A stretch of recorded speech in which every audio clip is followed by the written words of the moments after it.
ذرا اپنے اوپر وارد کریں تو اللہ ہمیں نصیب کر دے کہ ہمارے دل تیرے خوف سے کانپ اٹھے اور تیری خشیت سے ہمارے دل لرز اٹھیں اور قرآن کے ساتھ ہمارا ربط مضبوط اور مستحکم ہو جائے اور ہم یہ اقرار کرتے ہوئے تیرے حضور حاضر ہو جائیں، مالک وہ وقت آ گیا ہے کہ ہمارے دل تیری یاد سے، تیری محبت سے، تیرے پیار سے مالا مال ہو گئے اور اپنی باقی زندگی ہم تیرے پیار میں، تیری محبت میں اور تیری یاد میں بسر کریں گے۔ حدیث پاک میں آتا ہے کہ ساتھ والے مکان سے کسی قاری قرآن کی تلاوت کی آواز کانوں میں پڑی اور وہ پڑھ کیا رہا تھا، الم یان للذین آمنوا ان تخشع قلوبهم لذکر اللہ وما نزل من الحق۔ کیا اہل ایمان پہ وہ وقت نہیں آیا کہ ان کے دل اللہ کے ذکر اور اللہ کی یاد، اس کی محبت میں تڑپ اٹھیں اور وہ خوف خدا میں مبتلا ہو، اور جو نازل ہوا قرآن، اس قرآن کی محبت میں اس کے دل میں خشیت پیدا ہو؟ بس یہ کانوں میں پڑھنے کی دیر تھی کہ دوبارہ گلی میں چھلانگ لگائی اور کہا میرے اوپر وہ وقت آ گیا ہے، اور جنگلوں کو روتے ہوئے نکلے اور حضرت فضیل بن عیاض پھر ولیوں کے امام قرار پائے۔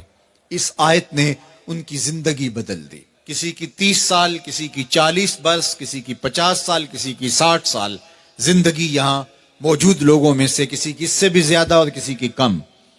اس آیت کریمہ کو ذرا اپنے اوپر وارد کریں تو اللہ ہمیں نصیب کر دے کہ ہمارے دل تیرے خوف سے کانپ اٹھے اور تیری خشیت سے ہمارے دل لرز اٹھیں اور قرآن کے ساتھ ہمارا ربط مضبوط اور مستحکم ہو جائے اور ہم یہ اقرار کرتے ہوئے تیرے حضور حاضر ہو جائیں، مالک وہ وقت آ گیا ہے کہ ہمارے دل تیری یاد سے، تیری محبت سے، تیرے پیار سے مالا مال ہو گئے اور اپنی باقی زندگی ہم تیرے پیار میں، تیری محبت میں اور تیری یاد میں بسر کریں گے۔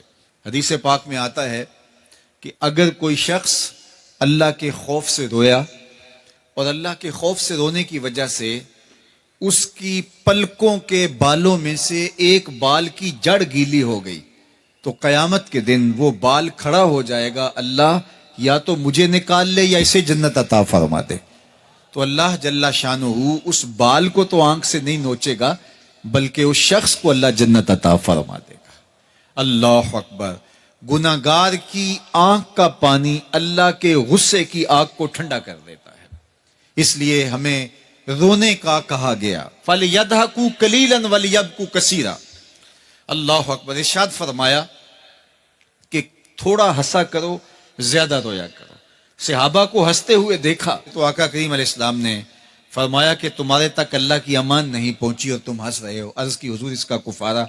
تو فرمایا اس کا کفارہ یہ ہے کہ جتنا ہنسے ہو اتنا ہی تمہیں رونا پڑے گا۔ میں اور آپ ذرا اپنی زندگی پر غور و تدبر کریں، ہماری زندگی میں ہنسنا زیادہ ہے یا رونا زیادہ ہے؟ سویر سے لے کر شام تک کہے زیادہ ہیں، ٹھٹھے زیادہ ہیں، مذاق زیادہ ہیں، لطیفے زیادہ ہیں، یا عبرتیں زیادہ ہیں؟ تفکر زیادہ ہے، تدبر زیادہ ہے، سوچ بچار زیادہ ہے، یاد الہی میں تڑپنا زیادہ ہے، آنکھوں سے یاد خدا میں بہنے والے آنسو زیادہ ہیں، یا غفلت سے پھوٹتے ہوئے کہے زیادہ ہیں؟ مجھے اور آپ کو اپنی زندگی کا ضرور محاسبہ کرنا چاہیے۔ ٹھٹھوں سے، مذاق سے ہماری مجلسیں بھرپور ہوتی ہیں۔ ہم دن میں جتنا ہنستے ہیں کیا اس کا 10واں حصہ بھی ہم تنہائی میں بیٹھ کے اللہ کی یاد میں روتے ہیں؟ اگر ایسا ہے تو مبارک ہو، اور اگر ایسا نہیں ہے تو اللہ سے آنسو مانگو، اللہ سے درد مانگو، اس کی یاد میں رونا مانگو، اس کے ذکر میں تڑپنا مانگو، اس کی محبت میں بے تابیاں مانگو، آنسو مانگو، سسکیاں مانگو، تڑپنے پھڑکنے کی توفیق دے، دل مرتضی سوز صدیق دے۔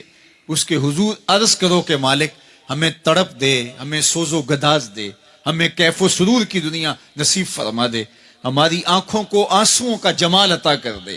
اور اگر ہماری آنکھوں میں آنسو نہیں ہیں، ہمارے پاس کہے ہیں، کہتے ہیں جو ہنستا ہوا گناہ کرے گا وہ روتا ہوا جہنم میں جائے گا، اور جس نے یہاں دکھ سہے، تکلیفیں سہی، آلام سہے، اس کے بدلے میں اللہ تعالیٰ اس کو وہاں راحتیں عطا فرمائے گا۔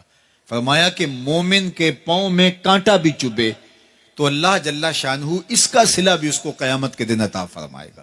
تو یہ جو تفکرات ہیں، یہ جو دکھ آتے ہیں، یہ جو تکلیفیں آتی ہیں، مصائب آتے ہیں، مشکلات آتی ہیں، اذیتیں ہمیں پہنچتی ہیں، تو اس پر صبر کرنا چاہیے اور اللہ کا شکر ادا کرنا چاہیے کہ ہم ان مصائب سے گزر رہے ہیں، ان مشکلوں سے گزر رہے ہیں۔